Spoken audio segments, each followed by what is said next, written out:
The rain was coming down in sheets when Emma Harper finally got her twins settled for the night.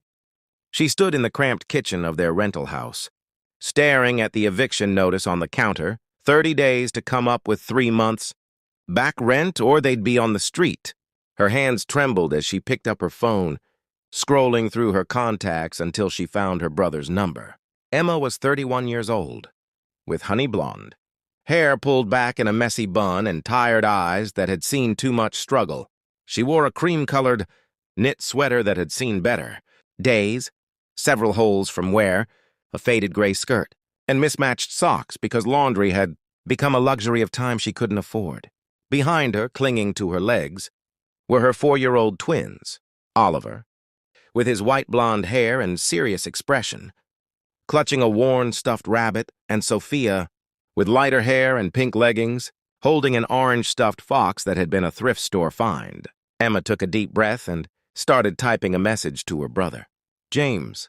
He lived across the country, but he was the only family she had left who might be able to help. James, I hate to ask, but I'm desperate. I'm 3 months behind on rent and they're going to evict us. The kids don't understand why we might have to leave. I've tried everything, second jobs, food banks, selling everything I can. I just need $2,400 to catch up. I know you've helped before, and I swear I'll pay you back. The twins need stability, please. She hit send before she could second-guess herself, then set the phone down and started washing dishes in the sink, one of the few activities that let her feel like she was doing something productive, while her mind raced with worry. Her phone buzzed a few minutes later. She dried her hands and picked it up, expecting her brother's response. Instead, she saw a message from an unknown number. I think you may have sent this to the wrong person. But I read your message and I'd like to help. Can you tell me more about your situation? Emma's stomach dropped. Oh God, she'd messaged a wrong number. She quickly checked her sent messages and realized in her exhausted, stressed state she'd transposed 2 digits in James's phone number. She'd just sent her most vulnerable, desperate plea to a complete stranger. Her face burned with humiliation. She typed quickly, I'm so sorry. I meant to text my brother. Please just delete that message and forget you saw it. I'm mortified. The response came within seconds. Please don't be embarrassed. These things happen, but I meant what I said. I'd like to help if I can. My name is Andrew. Andrew Castellano. Emma stared at the name. It sounded vaguely familiar, but she couldn't place it. She was too tired to think straight. That's incredibly kind, but I can't accept money from a stranger. I'm sorry for bothering you. Then don't think of it as accepting money from a stranger. Think of it as accepting help from someone who's been where you are and remembers what it felt like. I grew up in foster care. I know what it's like to feel like the world is closing in. Please let me help. Emma felt tears welling up. This couldn't be real. People didn't just offer to help strangers, did they? I don't understand. Why would you help someone you don't know? Because someone did it for me once, and I swore that if I ever got to a place where I could do the same for someone else, I would. And because I have 2 nieces about your twins' age, and the thought of them facing eviction breaks my heart. Where are you located? Portland, Oregon. There was a longer pause this time, then. I'm actually in Portland right now. Business trip. I know this is going to sound strange, but would you be willing to meet somewhere public, if that makes you more comfortable? I'd like to hear your story and figure out how I can help. No strings, no expectations. Just one person helping another. Emma's instincts screamed at her that this was too good to be true. But another part of her, the part that was exhausted from working 2 jobs, from constantly telling her kids they couldn't afford things, from lying awake at night trying to figure out how to keep a roof over their heads, wanted desperately to believe that maybe, just maybe, this was real. I have my kids. I can't leave them with anyone. Bring them. There's a diner called Rosie's on Morrison Street. Do you know it? How about tomorrow morning, 10 a.m.? I'll buy everyone breakfast and we can talk. Emma knew Rosie's. It was a friendly, busy place, definitely public and safe. And breakfast there was cheap. Even if this turned out to be some kind of scam or weird situation, at least she'd get a hot meal for her and the twins out of it. Okay, but I need to tell you, I'm a mess right now. I look like I haven't slept in days because I haven't. My kids are wearing clothes from Goodwill. I just want you to know what you're getting into. All I need you to be is honest. That's enough. See you tomorrow at 10. Emma barely slept that night, her mind racing through possibilities. Was this a scam? Some kind of trafficking situation? Should she tell someone where she was going? She eventually texted her neighbor, Linda, a retired teacher who sometimes watched the twins, giving her the details of the meeting just in case. The next morning, she dressed the twins in their best Goodwill finds, Oliver in jeans and a sweater, Sophia in her gray dress with her favorite pink leggings. Emma put on the same sweater she'd worn the night before. It was her nicest one and did her best with her hair. At Rosie's diner, Emma scanned the room nervously. A man sitting alone in a corner booth caught her eye and stood up. He was probably in his late 30s, with dark hair swept back, a strong jawline and kind eyes. He wore a perfectly tailored dark suit that probably cost more than Emma's monthly rent. But he'd loosened his tie and had a warm, approachable smile. "Emma?" he asked as she approached, her twins pressed against her sides. "Yes, Andrew?" "That's me." "Please, sit down." He gestured to the booth, then knelt down to be at eye level with the twins. "And who are these two?" "I'm Oliver," her son said shyly, holding up his stuffed rabbit. "This is Mr. Hoppers." "I'm Sophia," her daughter announced, less shy. "This is Rusty the Fox. He's very brave." "It's nice to meet you both," Andrew said seriously. "I'm Andrew, and I think Mr. Hoppers and Rusty the Fox are excellent names." He straightened and sat across from them as a waitress came over. "Order whatever you want," he told Emma. "Really? I mean it." Emma, conscious of the prices even though Andrew was paying, started to order modestly, but Andrew interrupted. "How about we get pancakes for everyone? And eggs and bacon? Orange juice for the kids?" He looked at Emma. "Coffee for you?" "Yes, please," Emma said, feeling overwhelmed. After the waitress left, Andrew folded his hands on the table and looked at Emma with genuine concern. "Thank you for trusting me enough to come. I know this situation must seem bizarre." "That's putting it mildly," Emma said.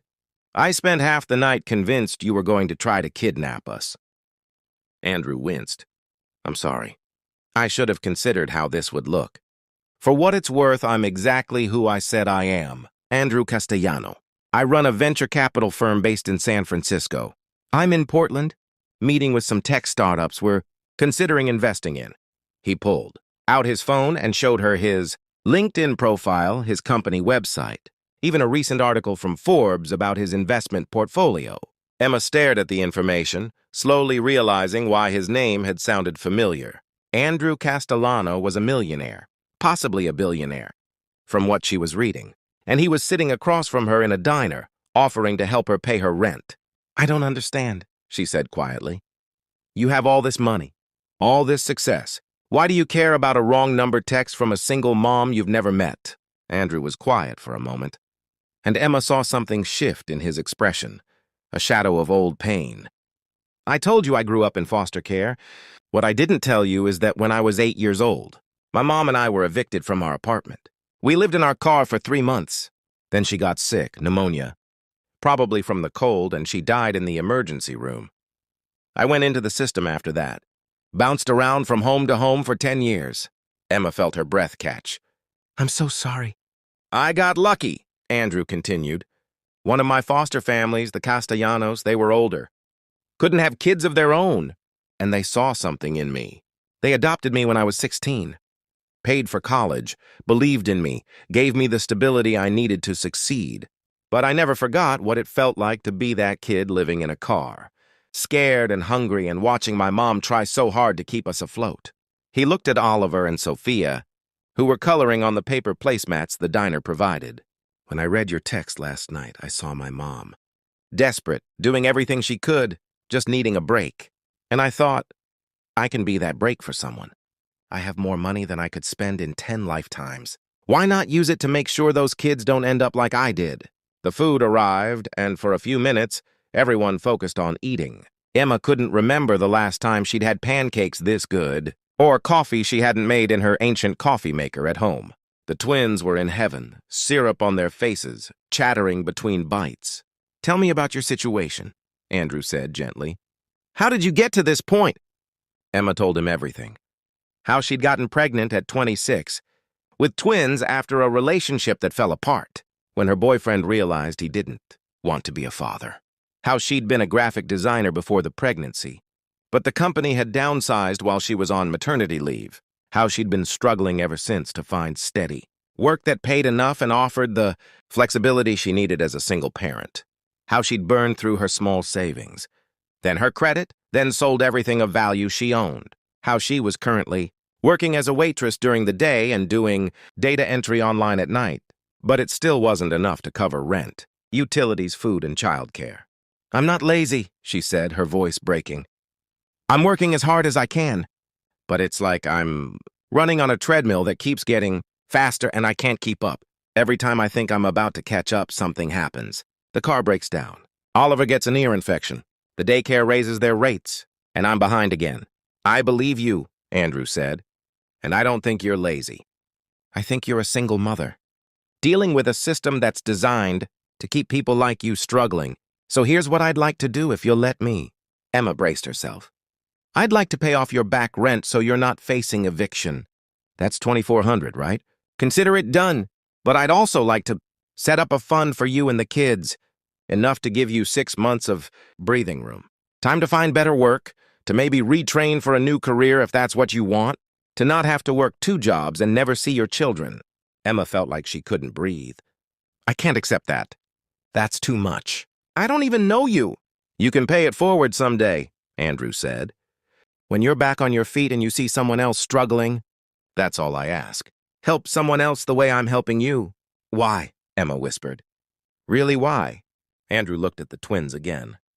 "Because I have nieces their age, my sister's kids, and every time I see them, I think about how different my life could have been if someone had helped my mom before. Things got so desperate. Maybe she'd still be alive. Maybe I would have had a childhood that wasn't defined by instability and fear. I can't change my past, Emma, but I can change someone else's future. Let me do this, please." Emma was crying now, tears streaming down her face. Sophia noticed and climbed into her lap, patting her cheek. "It's okay, Mama, don't cry." "These are happy tears, baby," Emma managed to say. She looked at Andrew. "I don't know how to thank you." "You don't have to," Andrew said. "Just take care of those kids.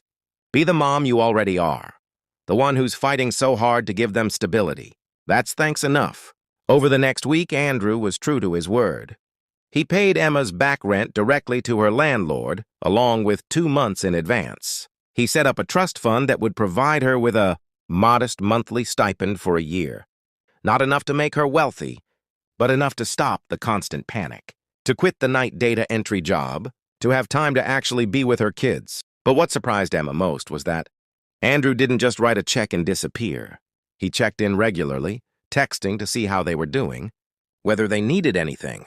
When he came back to Portland on another business trip 2 weeks later, he took Emma and the twins to dinner, this time at a family restaurant where Oliver and Sophia could be loud and messy and themselves. "You don't have to keep doing this," Emma said as they watched the twins play in the restaurant's small arcade area. "You've already done so much." "I want to," Andrew said. "Look, I don't have a lot of family. My adoptive parents passed away a few years ago. My sister and her kids live in Boston, and I don't get to see them as much as I'd like. I spend most of my time working or traveling for work. This," he gestured to the twins, laughing as they played, "this reminds me what actually matters." Emma studied him. "You're lonely." Andrew looked surprised, then rueful. "That obvious? To someone else who knows what lonely looks like?" "Yeah?" Emma paused. "I'm lonely too.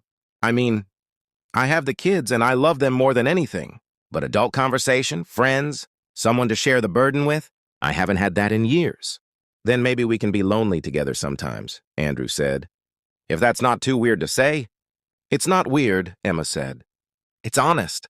I like honest." Over the following months, Andrew became a regular presence in their lives.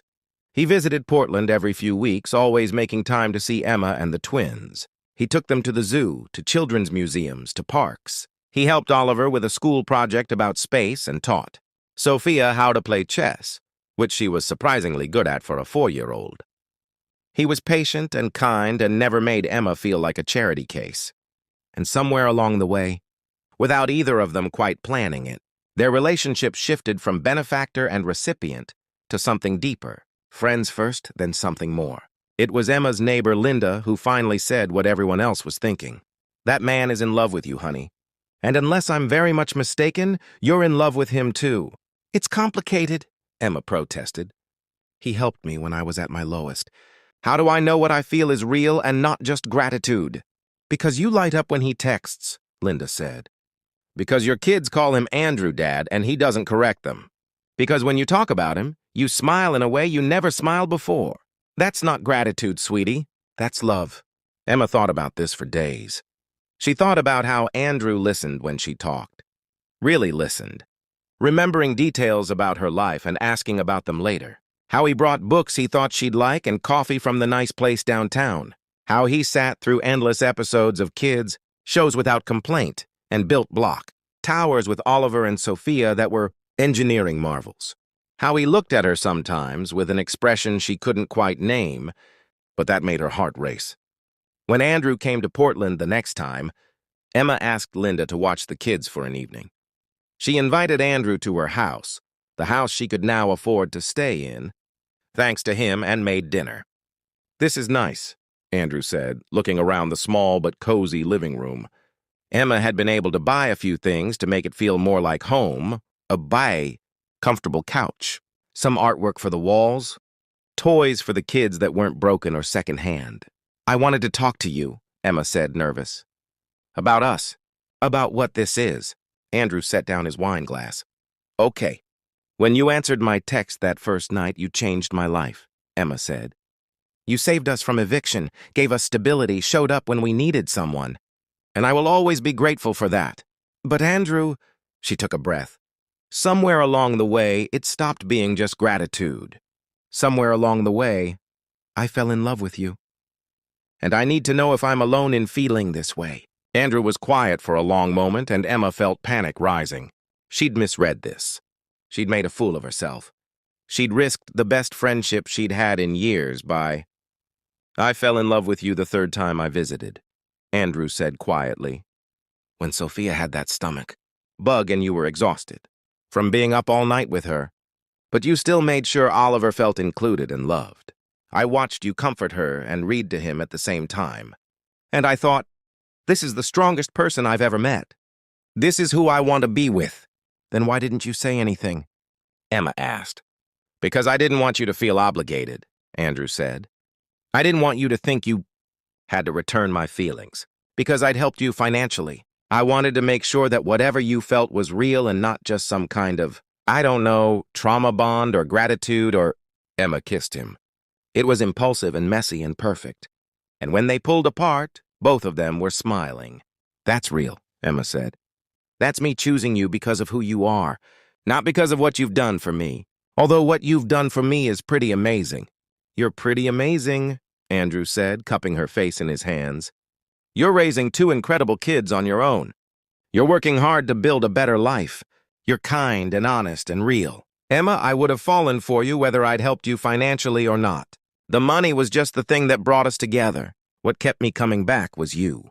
They took it slowly after that, both of them cautious of moving too fast, of disrupting the kids' lives, of risking what they'd built.